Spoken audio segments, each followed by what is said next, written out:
तपाईलाई लाग्न सक्छ डाक्टर पढ्नु नै सबैभन्दा प्रफिटेबल हो। एकछिन रोकिएर यो भिडियो अन्तिमसम्म हेर्नुहोस्। नेपालमा इन्भेस्टमेन्ट र अर्निङ कम्पेयर गर्दा रिजल्ट धेरैको सोचाइभन्दा फरक आउन सक्छ।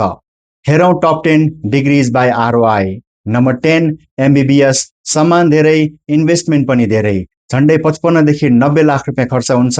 पैसा उठ्ने प्राय 8 देखि 12 वर्ष लाग्छ। BDS 30 लाख रुपियाँसम्म खर्च लाग्छ, 6 देखि 9 वर्षमा रिटर्न आउन सक्छ। बी फार्म करिब 10 लाख रुपियाँ खर्च हुन्छ, तर रिकभर गर्न 5 देखि 7 वर्ष लाग्छ। BHM अथवा होटल म्यानेजमेन्ट 12 लाख रुपियाँसम्म खर्च लाग्न सक्छ। राम्रो एक्सपोजर भए 4 देखि 6 वर्षमा पैसा उसुल हुन सक्छ। नम्बर 6 सिभिल इन्जिनियरिङ करिब 15 देखि 16 लाख रुपियाँ खर्च हुन सक्छ। लगानी उठ्न सामान्यतया 4 देखि 6 वर्ष लाग्छ। कम्प्युटर इन्जिनियरिङमा 15 लाख रुपियाँसम्म खर्च लाग्न सक्छ, तर मार्केट डिमान्ड हाई भएकोले 3 देखि 4 वर्षमा रिकभर हुन सक्छ। BSc नर्सिङ नम्बर 4 मा BSc नर्सिङ 12 लाख रुपियाँसम्म खर्च हुन्छ। नेपालमा र विदेशमा दुवैमा डिमान्ड भएको कारणले गर्दाखेरि 3 देखि 4 वर्षमा लगानी क्लियर हुन सक्छ।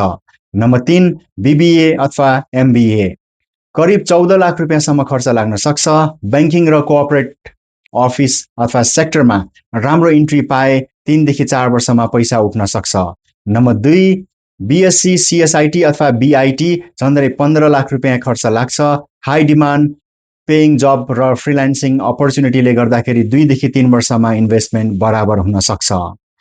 त्यसो भए नम्बर 1 मा कुन छ त? अफकोर्स नम्बर 1 मा छ CA चार्टर एकाउन्टेन्ट। यो सबैभन्दा कम इन्भेस्टमेन्ट करिब 6 लाख रुपियाँ खर्च लाग्न सक्छ, तर अर्निङ पोटेन्सियल भएको कारणले गर्दाखेरि तपाईले यसमा 1 देखि 2 वर्षमा लगानी उठाउन सक्नुहुन्छ। याद राख्नु, सबैभन्दा महँगो डिग्री सबैभन्दा प्रफिटेबल हुन्छ भन्ने जरुरी छैन। स्मार्ट चोइस भनेको त्यही हो जहाँ डिमान्ड, स्किल र तपाईको कस्ट, करियर ग्रोथ चारैवटा स्ट्रङ हुन्छन्।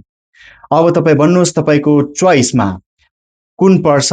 एक्सपेन्सिभ डिग्री कि फास्ट अर्निङ कोर्सेस? कमेन्टमा आफ्नो एन्सर लेख्नुहोला। यस्तै रियल एजुकेसन र करियर कन्टेन्टको लागि मलाई सब्स्क्राइब पनि गर्नुहोला।